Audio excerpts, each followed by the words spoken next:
السلام عليكم ورحمة الله وبركاته. أهلا بيكم وحلقة جديدة من قناة مفسرة الرؤى نهال مجدي. الحقيقة إن في الفترة الأخيرة حدثت أحداث كونية غريبة جدا، ظاهرات غريبة. العلماء اختلفوا هل دي بتدل على حدوث كوارث ولا لا. الحقيقة إن مفيش أدلة علمية تقول إن الظاهرة دي يحدث بعدها الكارثة الطبيعية دي، ولكن سبحان الله احنا لا نملك الا القليل من العلم، وما اوتيتم من العلم الا قليلا. لكن سبحان الله بالنسبه لي انا اللي انا مستغرباه جدا جدا في تفسير الرؤى، ان رؤى كتيره قوي جات لي من شهر ديسمبر 22 لحد دلوقتي تنبئ بحدوث احداث كارثيه واحداث كبيره جدا.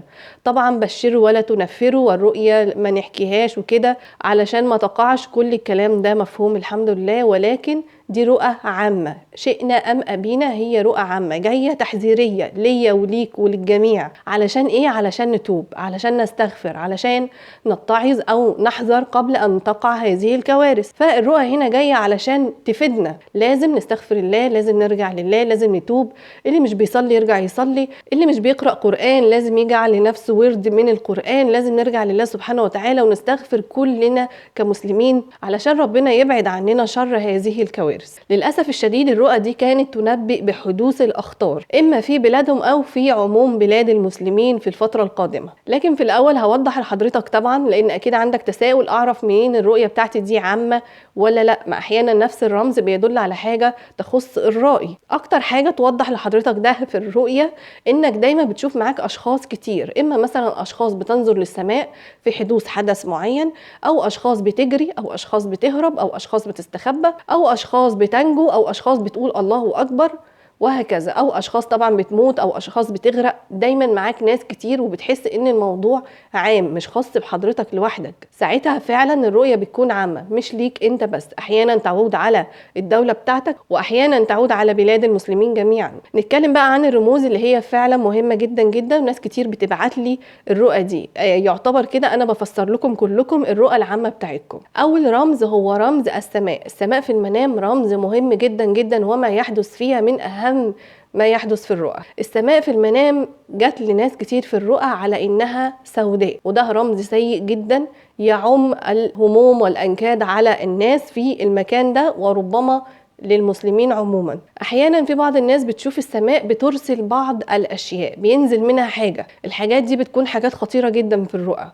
احيانا في قطع من السحب بتقع على الناس في الرؤى، والناس بتجري وبتهرب، ده غضب من الله سبحانه وتعالى. في رؤية الاخت لينا من الاردن شافت ان السماء تمطر الرصاص، تطلق الرصاص على حد تعبيرها على الناس، والناس بتجري وبتهرب، ولكن الله نجاها في الرؤية. الرؤية دي بتقول كان اتجاه اطلاق الرصاص كان اتجاه دولة سوريا بالنسبة لهم، وبعدها على طول حصلت حادثة الزلزال. فالرؤية هنا كانت بتقول ان في شيء جلل سيحدث في هذه الدولة، ودي رؤية من ضمن الرؤى. كمان من اكتر الرموز اللي شفتها في الفترة اللي فاتت هي رؤية ان السماء تحولت الى بحر، او ان في فيضان في السماء، كأن البحر أصبح في السماء، أو إن السماء المطر بتاعها خلاها عبارة عن فيضان. الرؤية دي فعلا رؤية تدل على حدوث أشياء عظيمة جدا جدا، إما للرائي ودولته، وإما لعموم المسلمين، والله تعالى أعلى وأعلم. طبعا رؤية سقوط اللهب من السماء برضو رؤية منذرة جدا بحدوث الأخطار في هذه الفترة.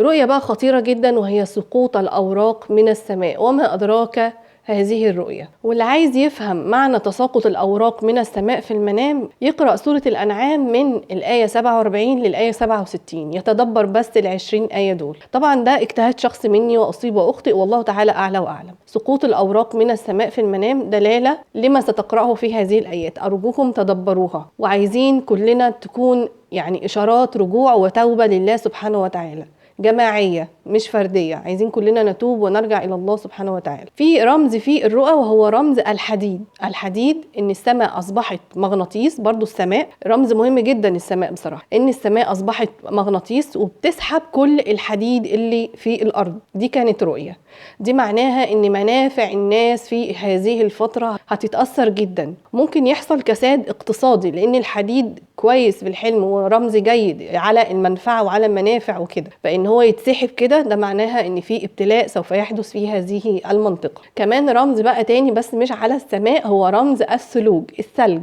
في رؤية إن في حد شاف في الشوارع كلها تلج كتير قوي، ثلوج، وبتقول في الرؤية هي ازاي الثلوج دي هنشيلها ولا مين اللي هيشيلها؟ دي كتيرة جدا. الثلوج هنا رمز يدل على التجمد الاقتصادي، ان البلد دي يحصل فيها حاجة تخليها تتجمد اقتصاديا. تخيل معايا لو البلد فيها ثلوج بالشكل ده، فرمز الثلوج جاي من تجمد الحالة الاقتصادية وصعوبة الحالة المادية لهذه المنطقة. وطبعا رمز مهم جدا هو رمز فيضان البحر اللي جاي للفترة الأخيرة كتير جدا جدا. أنا شخصيا شفت الرؤية دي وعملتها على القناة، شفت فيضان البحر ودخوله المنازل وغرق الناس وكده. الرمز ده سيء جدا جدا. أنا قولت في الفيديو اللي عملته كان على أقل تفسير أو يعني أيسر تفسير، لأن هو له كذا تفسير.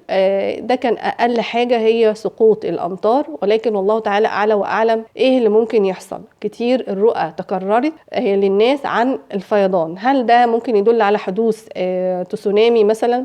هل ممكن يدل على حدوث زلازل تعم هذه المناطق؟ ربما كمان تدل على الكساد الاقتصادي اللي يحدث لهذه الدولة. يقول لك الدولة عامت، الجنيه عام مثلا، فممكن كمان ان هي تدل على حدوث الامطار الغزيرة. فالرؤية فعلا بتكون مقلقة، خصوصا تكررها من ناس كتيرة جدا مختلفين، وفي النهاية بتكون نفس الأحداث، إن في ناس بتموت وفي ناس بتهرب وفي ناس بتطلع فوق، وده كله متكرر في الرؤى. فالله تعالى أعلى وأعلم، ربنا يكفينا شر ما كان قبل أن يكون. رمز الانفجار الشديد، إنك في الرؤية يحدث انفجار شديد جدا، وتلاقي مثلا في بعض الرؤى إن الانفجار ده أثر على كتل من السماء وسقطت على بعض الناس، أو الانفجار ده سبب إن الناس يقع عليها فحم مولع وحد يمسكه فيحصل له حاجة أو كده. الرؤية دي برضو طالما فيها الناس بتجري وطالما فيها خوف وفزع وهلع تعرف انها رؤية عامة. اهم بقى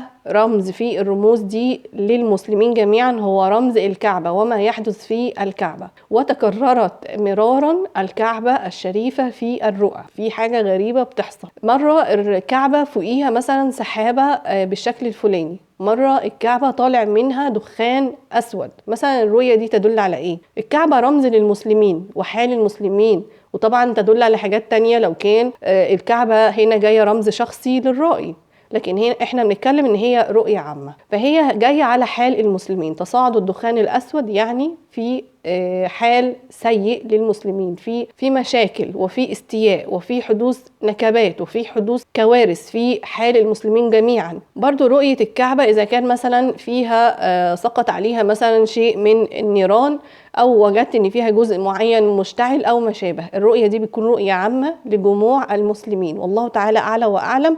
برضو بتكون منذرة بالتوبة والرجوع لله سبحانه وتعالى. أما رؤية الكعبة مثلا في المنام إنها تهتز، فده اهتزاز لحال المسلمين وتأثرهم بابتلاءات معينة، والله تعالى أعلى وأعلم. برضو بنفس المعنى إنها رؤية عامة ومحذرة للمسلمين. الناس اللي ساكنة على البحر وتقول أنا خايفة قوي لا يحصل تسونامي، الناس اللي ساكنة في أدوار عليا وتقول لك أنا لو حصل زلزال مش هلحق أجري، الناس اللي خايفة وهي ماشية فيحصل مثلا سيول أو كذا، الأحداث كلها بتقول إن في حاجة هتحصل. والله تعالى أعلى وأعلم. نتوب قبل ما حاجة تحصل ونستغفر. طيب الناس بقى اللي خايفة قوي ديت تعمل إيه؟ هسأل حضرتك كام سؤال جاوبني بس عليه. اول حاجه، هل في نفس هتموت قبل ميعادها؟ حضرتك شفت الطفل اللي لسه مطلعينه النهارده من تحت الانقاض قعد 120 ساعه بيبي تحت الانقاض ما ماتش وعايش؟ وما كان لنفس ان تموت الا باذن الله. نفس، مفيش حد هيموت الا باذن الله.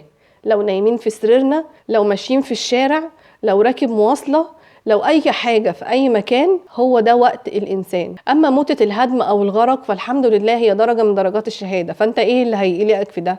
لو ده حصل والإنسان توفى فهي دي ساعته وهو ده وقته. تاني سؤال هسأله حضرتك، هو في حد ممكن يهرب من قدر الله؟ يعني لو ربنا مقدر إن أنا هموت في المكان ده، في العمارة دي، في الهدم ده، هل ممكن كنت أهرب من القدر ده؟ مفيش حد يقدر يهرب من قدره. ففي الحالتين قدر الله نافذ، وان شاء الله باذن الله لو ما فيش نصيب ان حد يحصل له حاجه بمعجزات الله سبحانه وتعالى برضو ما بيحصلوش حاجه. من الحالات اللي دايما فاكراها، كان في حد كتب لي هنا على القناه تحت فيديو تفسير الموت في المنام او الميت، يعني ان في واحده بتقول انا اخويا عنده 19 سنه، كنا قاعدين في الريسبشن عادي بنتفرج على التلفزيون او حاجه زي كده، ودخلت جوه اجيب حاجه، خرجت لقيت اخويا مرمي على الكنبه ميت، كان عنده 19 سنة. وهي بتقول انا اتفزعت جدا وصرخت وحصل لي حاجات وحشة جدا. شاب عنده 19 سنة لا مات من الهدم ولا مات في الغرق ولا مات في حادثة عربية ولا مات في شق في الشارع ولا مات في سيول ولا مات في كهرباء ولا مات في اي حاجة، مات وهو قاعد على الكنبة بدون اي سبب طبي. كلنا عارفين ان الموت اجل ولكل اجل كتاب، فمش عايزين الرؤى دي تفزعنا ولا عايزين اي حاجة، بالعكس احنا عايزين ان احنا نقلق نقلق ونخاف، بس نخاف عايزين نهرب لربنا، ففروا الى الله. عايزين نفر